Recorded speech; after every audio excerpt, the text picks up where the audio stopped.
The spread, one or wine party at brazen nose. Tilde 220 tilde tilde. Here momus whore. Blithe sprite, whose dimpling cheek of quips and cranks ironic, seems to speak, who lovest learned victims, and whose shrine groans with the weight of victims asinine. Nod with assent. Thy lemon juice infuse. Though of male sex, I woo thee for a muse. A college wine party describes singular whim of Horace Eglantine meeting of the Oxford Crackademonian sketches of eccentric characters, drawn from the life the doctor's daughter-in old songa, round of skulls epitaphs on the living and the dead Tom Tick. A college tale the voyager's notes and anecdotes. A college wine party I could very well conceive from the specimen I had already of my companion's frolicsome humors, was not unlikely to produce some departure from college rules which might eventually involve me in rustication, fine, or imposition. To avoid it was impossible. It was the first invitation of an early friend and must be obeyed. The anticipation of a bilious headache on the morrow, or perhaps a first appearance before, or lecture from, the vice-chancellor, principal, or proctor, made me somewhat tardy in my appearance at the spread. The butler was just marching a second. One a spread. A wine party of from 30 to 120 persons. The party who gives the spread generally invites all the undergraduates he is acquainted with. A dessert is ordered either from jubbers or saddlers for the number invited, for which he is charged at per head. Tilde 221 tilde tilde reinforcement of black men, or heavy artillery from the college magazine, across the quadrangle, for the use of the dignitaries' table, when I, a poor solitary freshman, advanced with sentimental awe and fearful stride beneath the arched entrance of Brazen Nose.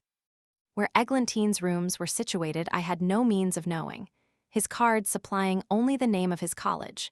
To make some inquiry would be necessary, but of whom, not a creature but what appeared much too busily employed, as they ran to and fro laden with wine and viands, to answer the interrogatories of a stranger. I was on the point of retreating to obtain the requisite information from the waiter at the Mitre, when old Mark Supple made his appearance, with "Your servant, sir. I have been in search of you at your inn, by command of Mr. Eglantine, take notice who with a large party of friends are waiting your company to a spread." "A large party, Mark?" said I, suspecting there was some secret drama in rehearsal, in which I was to play a principal part. "A very large party, sir, and a very extraordinary one too. Take notice such a collection as I never saw before within the walls of a college living curiosities. Take notice all the comicals of Oxford brought together, too, and this adventure, strange as it may appear, actually occurred a short time since, when Mr. J***** N of Brazen Nose invited the characters here named to an entertainment in the college. Sir Richard Steele, when on a visit to Edinburgh, indulged in a similar freak. He made a splendid feast, and whilst the servants were wondering for what great personages it was intended, he sent them into the streets, to collect all the eccentrics, beggars, and poor people that chance might throw in their way and invite them to his house. A pretty large party being mustered, they were well plied with whiskey punch and wine, when, forgetting their cares and free from all restraint, they gave loose to every peculiarity of their respective characters. When the entertainment was over, Sir Richard declared that besides the pleasure of filling so many hungry bellies and enjoying an hour of rich amusement, he had gleaned from them humor enough to form a good comedy, or at least a farce. The spread, or wine party at Brazen Nose, 223. Is what Mr. Eglantine calls his museum of character, but which I should call a regiment of caricatures. Take notice, but I heard him say that he had invited them on purpose to surprise you, that he knew you was fond of eccentricity, and that he thought he had prepared a great treat. I only wish he may get rid of them as easily as he brought them there, for if the bulldogs should gain scent of them, there would be a pretty row. Take notice. Mark's information, instead of producing the alarm he evidently anticipated, had completely dispelled all previous fears, and operated like the prologue to a rich comedy, from which I expected to derive considerable merriment. Following, therefore, my conductor up one flight of stairs on the opposite side of the space from which I had entered, I found myself at the closed oak of my friend. Mr. Eglantine is giving them a chaunt, said Mark, who had applied his ear to the keyhole of the door. We must wait till the song is over, or you will be fined in a double bumper of bishop. For interrupting the stave, take notice.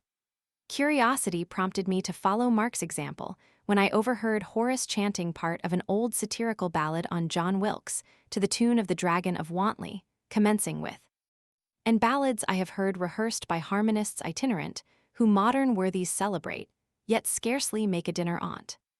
Some of whom sprang from noble race, and some were in a pigsty born, dependent upon royal grace or triple tree of Tyburn." Chorus. John Wilkes he was for Middlesex, they chose him knight of the shire. He made a fool of Alderman Bull, and called Parson Home a liar.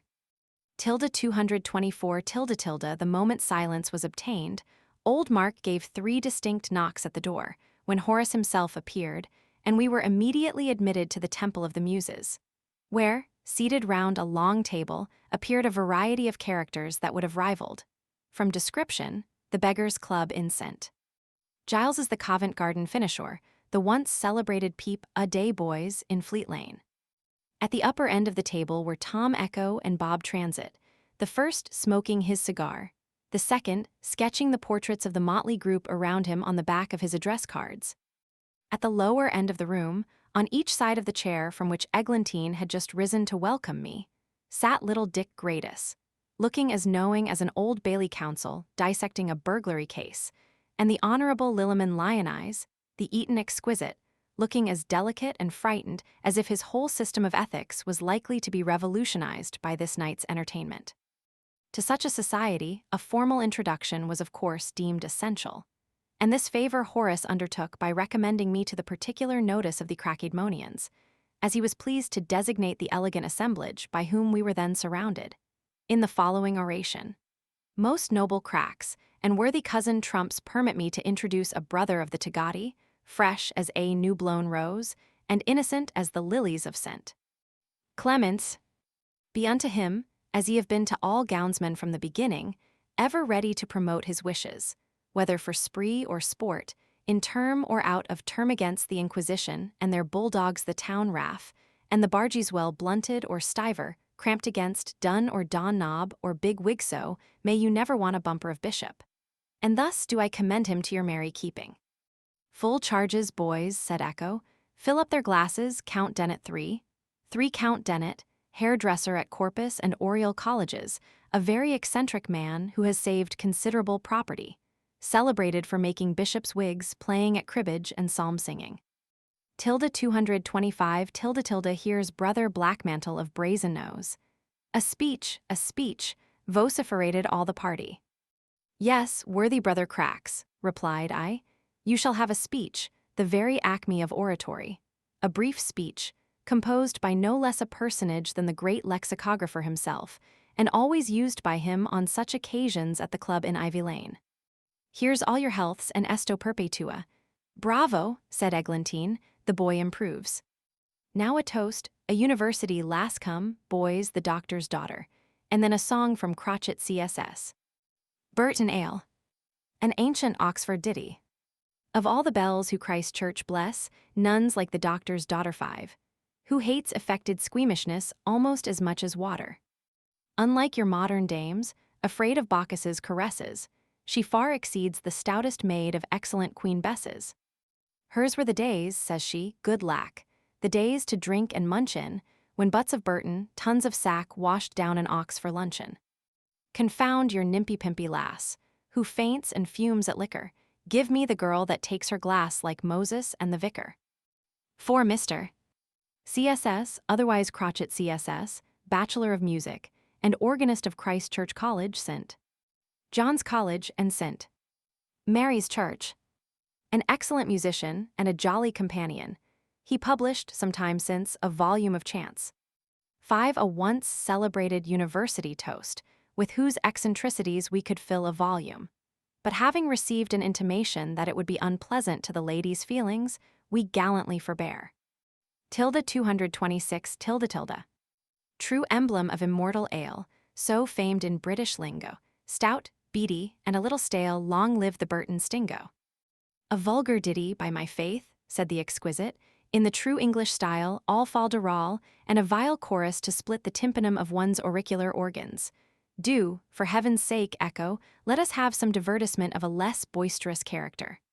Agreed, said Eglantine, winking at Echo. We'll have a round of skulls. Every man shall sing a song, write a poetical epitaph on his right-hand companion, or drink off a double dose of rum booze. 6. Then I shall be confoundedly cut, said Dick Gratus, for I never yet could chant a stave or make a couplet in my life. And I protest against a practice, said Lionize, that has a tendency to trifle with one's transitory tortures. No appeal from the chair, said Eglantine. Another bumper, boys, here's the fair nuns of St. Clement's. To which I beg leave to add, said Echo, by way of rider, their favorite pursuit, the study of the fathers. By the time these toasts had been duly honored, some of the party displayed symptoms of being moderately cut, when Echo commenced by reciting his epitaph on his next friend, Bob Transit. Here rests a wag, whose pencil drew life's characters of varied hue, Bob Transit famed in humor's sphere for many a transitory year. Though dead, still in the English spy, he'll live forever to the eye. Here Uncle White 7 reclines in peace, secure from nephew and from niece. 6 rum booze flip made of white or port wine, the yolks of eggs, sugar and nutmeg. 7 Uncle White, a venerable bedmaker of All Souls College, 83 years of age, has been in the service of the college nearly 70 years, is always dressed in black, and wears very largo silver knee and shoe buckles. His hair, which is milk white, is in general tastefully curled. He is known, too, and called Uncle by every inhabitant of the university, and obtained the cognomen from his having an incredible number of nephews and nieces in Oxford. In appearance, he somewhat resembles a clergyman of the old school. 227, tilde. Of All Souls he, alive or dead, of milk white name the milk white head. By Uncle White. Here lies Billy Chadwell, 8, who performed the duties of a dad well. By Billy Chadwll. Ye maggots, now's your time to crow. Old Boggy Hastings 9 rests below. B.Y. Boggy Hastings. A grosser man ne'er mixed with stones than lies beneath T's Figgy Jones. 10. By Figgy Jones. Here Marquis Wickens 11 lies in crust, in clay-cold consecrated dust, no more he'll brew or pastry bake, his son is set himself a cake. 8 Billy Chadwell, of psalm-singing notoriety since dead, would imitate syncope so admirably as to deceive a whole room full of company in an instant he would become pale, motionless, and ghastly as death. The action of his heart has even appeared to be diminished. His sham fits, if possible, exceeded his fainting.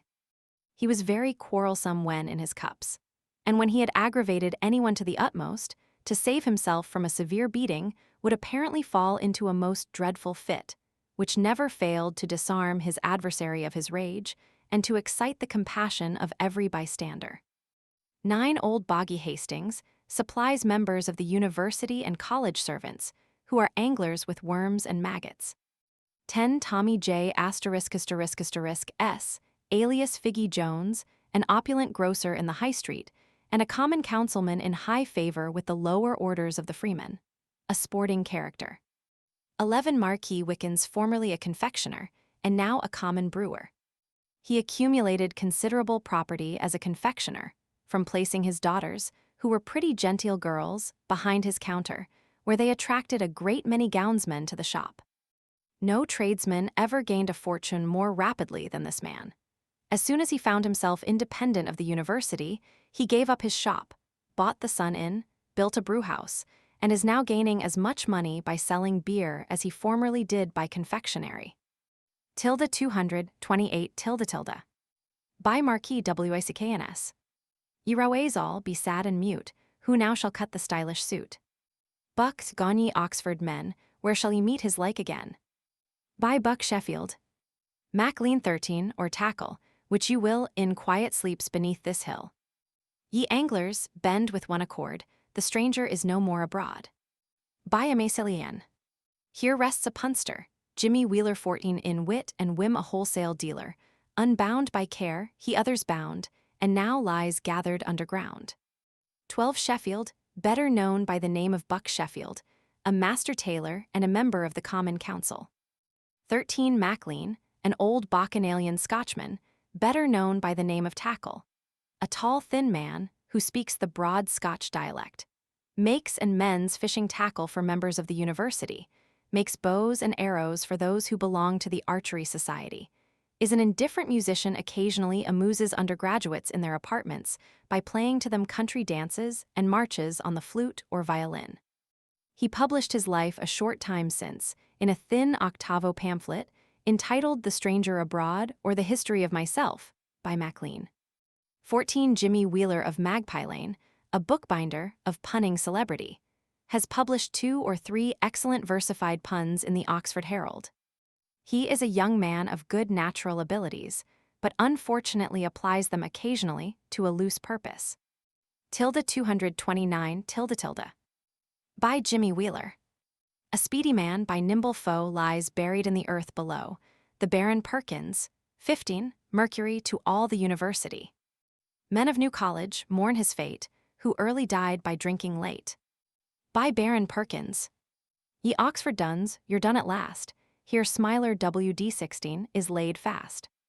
No more his oak ye need assail, he's booked inside a wooden jail. B.Y. Smiler W. of C. College. A thing called exquisite rests here, for human nature's sake I hope, without uncharitable trope, 'twill ne'er among us more appear. 15 William Perkins, alias Baron Perkins, alias the Baron, a very jovial watchman of Holywell, the New College speedy man, asterisk and factotum to New College. 16 Mr. W.D., alias Smiler W.D., a commoner of. This gentleman is always laughing or smiling, is long-winded and consequently pestered with duns, who are sometimes much chagrined by repeated disappointments.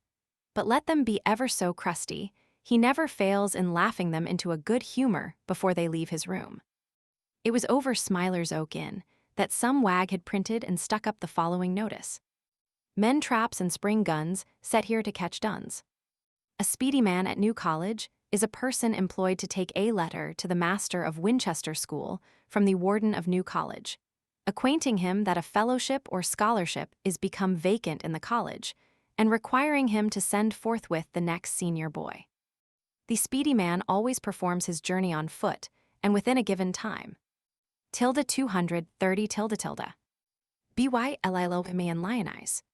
Here rests a poet heaven keep him quiet, for when above he lived a life of riot, enjoyed his joke, and drank his share of wine a mad wag he, one Horace Eglantine, 17. The good old orthodox beverage now began to display its potent effects upon the heads and understandings of the party. All restraint being completely banished by the effect of the liquor, everyone indulged in their characteristic eccentricities.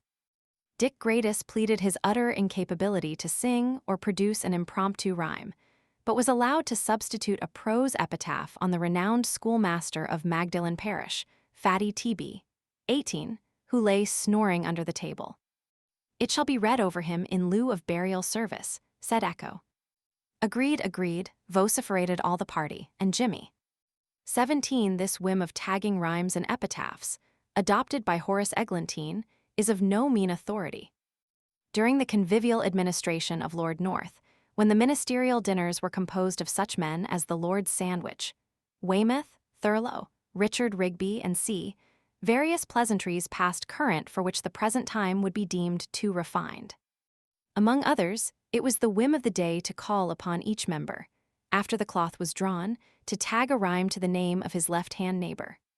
It was first proposed by Lord Sandwich, to raise a laugh against the facetious Lord North, who happened to sit next to a Mr. Melligan, a name deemed incapable of a rhyme. Luckily, however, for Lord North, that gentleman had just informed him of an accident that had befallen him near the pump in Pall Mall. When, therefore, it came to his turn, he wrote the following distich. Oh, pity poor Mr. Melligan, who, walking along Pall Mall, hurt his foot when down he fell, and fears he won't get well again. 18 Fatty T., better known as the sixpenny schoolmaster, a little fat man, remarkable for his love of good living. 230 . Jumps 19, the parish clerk of St. Peter's, was instantly mounted on a chair, at the head of the defunct schoolmaster, to recite the following whim. Epitaph on a glutton. Beneath this table lie the remains of Fatty T, who more than performed the duties of an excellent eater, an unparalleled drinker, and a truly admirable sleeper.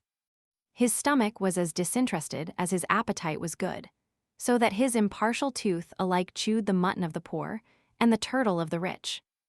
19 James, alias Jimmy Jumps, alias the Oxford Caleb Quaddam, a staymaker, and parish clerk of St. Peter le Bailey, plays the violin to parties on water excursions, attends public house balls as bellows blower and factotum at the music room, attends as porter to the Philharmonic and Oxford Choral Societies, is constable of the race course and race balls, a bill distributor, and a deputy collector of poor rates, calls his wife his solio.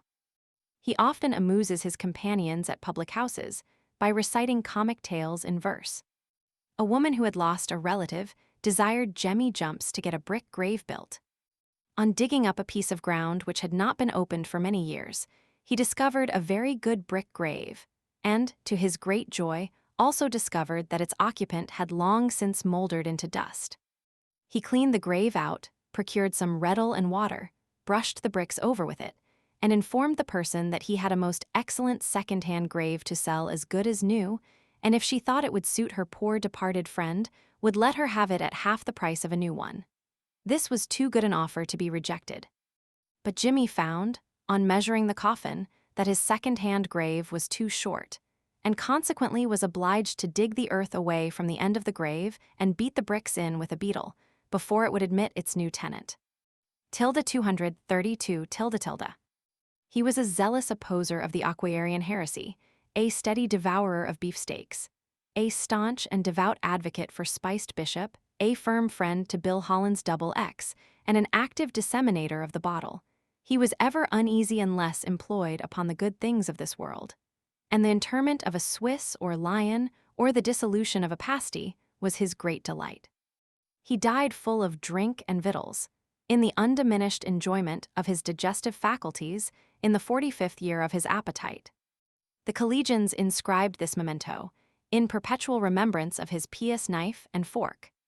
"Very well for a trencher man," said Horace. "Now we must have a recitation from Strasbourg. 20, come, you jolly old teacher of Hebrew, mount the rostrum, and give us a taste of your quality." "Aye, or by heavens we'll baptize him with a bumper of bishop," said Echo. "For conscience sake, Mr. Echo, consider vat it is you're about. I can no more speak in English than I can turn Christian. I've drank so much of your red port today as vowed make anoder Red Sea." "Aye, and you shall be drowned in it, you old sheeny," said Tom, "if you don't give us a speech." A speech, resounded from all. 20 Strasbourg, an eccentric Jew, who gave lessons in Hebrew to members of the university. The yet living subjects of the party. "Vale, if I musht, but I musht do it by substitute then. My old friend, Mark Supple here, vill give you the history of Tom Tick." To this Echo assented, on account of the allusions it bore to the Albanians, some of whom were of the party. Old Mark, mounted on the chair at the upper end of the table, proceeded with the tale. The Oxford rake's progress. Tom was a tailor's heir, a dashing blade, whose sire in trade enough had made, by cribbage, short skirts and little capes, long bills and items for buckram, tapes, buttons, twist and small wear which swell a bill out so delightfully, or perhaps I should say frightfully. 234 . That is, if it related to myself. Suffice it to be told, in wealth he rolled, and being a fellow of some spirit, set up his coach. To 'scape reproach, he put the tailor on the shelf and thought to make his boy a man of merit. On old Etona's classic ground, Tom's infant years in circling round were spent mid-Greek and Latin. The boy had parts both gay and bright, a merry, mad, facetious sprite, with heart as soft as satin. For sport or spree Tom never lacked, a cunt when he won, withal, his sock he cracked with oppidan or gownsman, could smug a sign, or quiz the dame, or row, or ride, or poach for game, with cads or Eton townsmen. Tom's admiral designed, most dads are blind to youthful folly, that Tom should be a man of learning, to show his parents great discerning, a parson rich and jolly. To Oxford Tom in due time went, upon degree D.D. Intent but more intent on ruin, a freshman, steering for the port of stuffs, 22 Round Isle Matricula and Isthmus of Grace, intent on living well and little doing.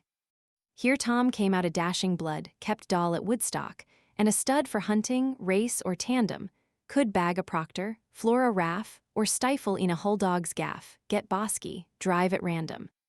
21. Eton phraseology a friend. 22. Oxford phraseology all. These terms have been explained in an earlier part of the work. 230, 5 tilde tilde. But long before the first term ended, Tom was informed, unless he mendied, he'd better change his college. Which said, the Don was hobbling to the shelf where college butler keeps his book of Battle. Tom nimbly ran, erased his name himself, to save the scandal of the students' prattle.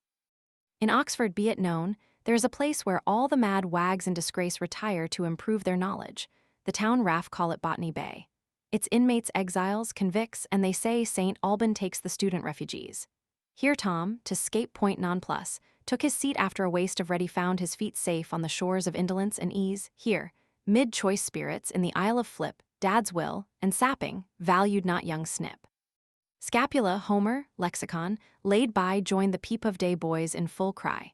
23. A saving sire a sad son makes this adage suits most modern rakes. 23. It was in the actual participation of these bacchanalian orgies, during the latter days of Dr. W.I., the former head of the hall, when infirmities prevented his exercising the necessary watchfulness over the buoyant spirits committed to his charge, that my friend Bob Transit and myself were initiated into the mysteries of the Albanians. The accompanying scene, so faithfully delineated by his humorous pencil, will be fresh in the recollection of the choice spirits who mingled in the joyous revelry. To particularize character would be to betray the secrets of the prison house, and is besides wholly unnecessary, every figure round the board being a portrait. Kindred souls, whose merry laughter-loving countenances and jovial propensities will be readily recognized by every son of alma mater who was at Oxford during the last days of the beaux esprits of Alban Hall. See plate. In justice to the learned Grecian who now presides, it should be told that these scenes are altogether suppressed. 236 tilde tilde. In Tom above all others. I should have told before, he was an only child, and therefore privileged to be gay and wild, having no brothers, whom his example might mislead into extravagance or deed ridiculous and foolish. 3 tedious years in Oxford spent, in midnight brawl and merriment, Tom bid adieu to college, to cassock-robe of orthodox, to construe and decline the box, supreme in stable knowledge, to dash on all within the ring, bet high, play deep, or rioting. At longs to sport his figure in honor's cause, some small affair give modern bucks a finished air, Tom pulled the fatal trigger. He killed his friend but then remark, his friend had killed another spark, so 'twas but trick and tie. The cause of quarrel no one knew, not even Tom away he flew till time and forms of law, to fashionable vices blind. Excuses for the guilty find, call murder a faux pas. The tinselled coat next struck his pride. How dashing in the park to ride a cornet of dragoons, upon a charger thoroughbred, to show off with a high-plumed head, the gaze of legs and spoons, to rein him up in all his paces, then splash the passing travelers' faces, and spur and caper by. 230, 7 tilde tilde. Get drunk at mess, then sally out to Lyle Street Fair, or beat a scout, or black a waiter's eye. Of all the clubs the Clippers, Screws, the Flybanites, Four Horse, and Blues, the Daffy, Snugs, and Peepo Day Toms and Elect. At all the hells, at Bolton Row with tip-top swells, and Tats men, deep he'd play. His debts oft paid by Snyder's 24 Pelf, who paid at last a debt himself, which all that live must pay. Tom Book 25, the old one snug inside, wore sables, looked demure and sighed some few short hours away, till from the funeral returned. Then Tom with expectation burned to hear his father's will. Twice £20,000 in cash. That's prime, quoth Tom, to cut a dash at races or a mill. All my leaseholds, house and plate, my pictures and freehold estate. I give my darling heir, not doubting but, as I entrade by careful, means this sum have made he'll double it with care. Aye that I will, I'll hit the nick. Sevens the Mainhere Ned and Dick bring down my blue and buff, take off the hatband, banish grief. Tease time to turn o'er a new leaf, sorrows but idle stuff. Fame, trumpet-tongued, Tom's wealth reports, His name is blazoned at the courts of Carlton and the Fives. His equipage, his grays, his dress, his polished self, so like noblesse, is ruined sure perkwise. 24 flash for Taylor. 25 screwed up in his coffin. Tilde 238 tilde tilde. Beau Brummell's beau had not the grace, Alvanley stood eclipsed in face. The roués all were mute, so exquisite, so chaste, unique, the mark for every leg in Greek, who play the concave suit. 26 at Almack's, Paradise o' the West, Tom's hand by prince and peer is pressed, and fashion cries supreme. His opera box and little queen to lounge to see, and to be seen, makes life a pleasant dream. Such dreams, alas, are transient light, a glow of brightness and delight, that wakes to years of pain. Tom's round of pleasure soon was o'er, and clamorous duns assail the door when credits on the wane. His riches pay his folly's price, and vanish soon a sacrifice, then friendly comrades fly, his every foible dragged to light, and faults unheeded crowd in sight, ashamed to show his face. Beset by tradesmen, lawyers, bums, 21 he sinks where fashion never comes, a wealthier takes his place. Beat at all points, floored and cleaned out, Tom yet resolved to brave it out.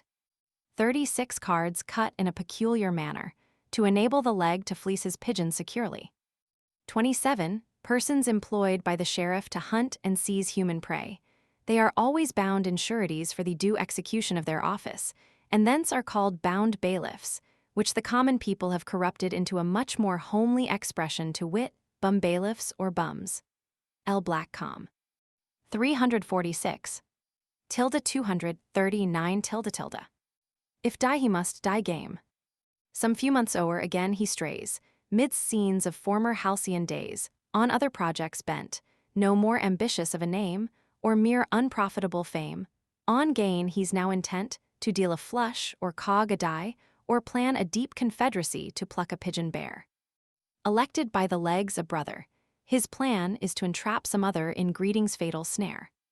Here for a time his arts succeed, but vice like his, it is decreed, can never triumph long. A noble, who had been his prey, conveyed the well-cogged bones away, exposed them to the throng. Now blown, his occupations o'er.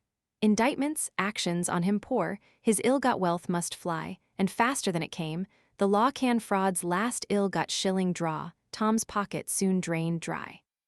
Again at sea, a wreck, struck down by fickle fortune and the town, without the means to bolt. His days in bed, for fear of bums, at night among the legs he comes, who jibe him for a dolt. He's cut, and comrades, one by one avoid him as they would have done. Here finishes our tale. Tom Tick, the life, the soul, the whim of courts and fashion when in trim, is left waiting for bail. Tilde 240 tilde tilde. By the time old Mark Supple had finished his somewhat lengthy tale, the major part of the motley group of eccentrics who surrounded us were terribly cut. The garrulous organ of Jack Milburn was unable to articulate a word. Goose B.L., the gourmand, was crammed full, and looked, as he lay in the arms of Morpheus, like a fat citizen on the night of a Lord Mayor's dinner, a lump of inanimate mortality. In one corner lay a poor little Grecian, Papa Chrysanthus Demetriades, whom Tom Echo had plied with Bishop till he fell off his chair. Count Dennett was safely deposited beside him, and old Will Stewart, 28, the poacher, was just humming himself to sleep with the fag end of an old ballad as he sat upon the ground. 28 portraits of the three last-mentioned eccentrics will be found in page 245, sketched from the life. Tilde 240, 1 tilde tilde. Resting his back against the defunct Grecian, a diminutive little cripple, Johnny Holloway, was sleeping between his legs, upon whose head Tom had fixed a wig of immense size, crowned with an opera hat and a fox's tail for a feather. "Now to bury the dead," said Eglantine. "Let in the lads, Mark." "Now we shall have a little sport, old fellows," said Echo. "Come, Transit, where are your paints and brushes?" In a minute the whole party were most industriously engaged in disfiguring the objects around us by painting their faces, some to resemble tattooing, while others were decorated with black eyes, huge mustachios, and different embellishments, until it would have been impossible for friend or relation to have recognized any one of their visages. This ceremony being completed, old Mark introduced a new collection of worthies, who had been previously instructed for the sport. These were, I found, no other than the well-known Oxford cads, Marston Will, Tom Webb, Harry Bell, and Dick Rymel. 29 all out and outers, as Echo reported, for a spree with the gown, who had been regaled at some neighboring public house by Eglantine, to be in readiness for the wind-up of his eccentric entertainment. To the pious care of these worthies were consigned the strange-looking mortals who surrounded us. The plan was, I found, to carry them out quietly between two men, deposit them in a cart which they had in waiting, and having taken them to the waterside, place them in a barge and send them drifting down the water in the night to Ifley, where their consternation on recovering the next morning and strange appearance would be sure to create a source of merriment both for the city and university. The instructions were most punctually obeyed, and the amusement the freak afterwards afforded the good people of Oxford will not vary. 29 well-known sporting cads, who are always ready to do a good turn for the Tagati, either for sport or spree. 242, quickly be forgotten. Thus ended the spread end now, having taken more than my usual quantity of wine, and being withal fatigued by the varied amusements of the evening, I would fain have retired to rest. But this, I found, would be contrary to good fellowship, and not at all in accordance with college principles. We must have a spree, said Echo. By way of finish, the rum ones are all shipped off safely by this time. Suppose we introduce Blackmantle to our grandmamma and the pretty nuns of St. Clement's. So-ho, my good fellows, said Transit, we had better defer our visit in that direction until the night is more advanced. The old Don 30, remember, celebrates the Paphian mysteries in that quarter occasionally, and we may not always be able to shirk him as effectually as on the other evening, when Echo and myself were snugly enjoying a tete-a-tete with Maria B. and little Agnes S31. We accidentally caught a glimpse of old morality cautiously toddling after the pious misses. MS, vide licet of arts, 32, a lady who has been regularly matriculated at this university and taken up her degrees some years since. It was too rich a bit to lose, and although at the risk of discovery, I booked it immediately eo and stunty. Exegi monumentum air perennius, and here it is. 30 we all must reverence dons, and I'm about to talk of dons irreverently, I doubt. For many a priest, when somber evening gray mantles the sky, o'er Magdalen Bridge will stray forget his oaths, his office, and his fame, and mix in company I will not name. Aphrodisiacal licenses. 31 Paphian divinities, in high repute at Oxford. 32 pretty much in the same sense, probably, in which Moore's gifted lemon Fanny is by him designated mistress of arts. And oh, if a fellow like me may confer a diploma of hearts, with my lip thus I seal your degree, my divine little mistress of arts. For an account of Fan's proficiency in astronomy, ethics, not the Nicomachean, and eloquence, see Moore's epistles, vol. Roman 2. p. 155. 243 . An excellent likeness, I faith, is it, said Eglantine, whose eyes twinkled like stars amid the wind-driven clouds, and whose half-clipped words and unsteady motion sufficiently evinced that he had paid due attention to the old laws of potation. There's nothing like the cloth for comfort, old fellows. Remember what a man of Christ Church wrote to George Colman when he was studying for the law. Turn parson, Colman, that's the way to thrive. Your parsons are the happiest men alive. Judges there are but 12, and never more, but stalls untold and bishops 24. Of pride and claret, sloth and venison full, yon prelate Mark, right reverend and dull. 240, 4 . He ne'er, good man, need pensive vigils keep to preach his audience once a week to sleep, on rich preferment battens at his ease, nor sweats for tithes, as lawyers toil for fees. If Colman had turned parson, he would have had a bishopric long since, and rivaled that jolly old ancient Walter de Maps. Then what an honor he would have been to the church, no drowsy epistles spun out in lengthened phrase. Like to the quondam student, named of yore, who with Aristotle calmly choked a bore. But true orthodox wit, the real light of grace would have fallen from his lips and charmed the crowded aisle, the rich epigrammatic style, the true creed of the churchman, no fear of canting innovations or evangelical skeptics, but all would have proceeded harmoniously, aye, and piously too, for true piety consists not in purgation of the body, but in purity of mind. Then if we could but have witnessed Calman filling the chair in one of our common rooms, enlivening with his genius, wit, and social conversation the learned dromedaries of the sanctum, and dispelling the habitual gloom of a college hospitium, what chance would the sectarians of Wesley, or the infatuated followers even of that arch rhapsodist Irving, have with the attractive eloquence and sound reasoning of true wit? Bravo! Bravo! Vociferated the party. An excellent defense of the church, said Echo, for which Eglantine deserves to be inducted to a valuable benefice. Suppose we adjourn before the college gates are closed and install him under the mitre. A proposition that met with a ready acquiescence from all present. 33. 33. The genius of wit, mirth, and social enjoyment can never find more sincere worshippers than an Oxford wine party seated round the festive board. Here the sallies of youth, unchecked by care, the gaiety of hearts made glad with wine and revelry, the brilliant flashes of genius, and the eye beaming with delight, are found in the highest perfection. The merits of the society, to which the youthful aspirant for fame and glory happens to belong, often afford the embryo poet the theme of his song. Impromptu parodies on old and popular songs often add greatly to the enjoyment of the convivial party. The discipline of the university prohibits late hours, and the evenings devoted to enjoyment are not often disgraced by excess. 240, 5 tilde. Town and Gown and Oxford Row.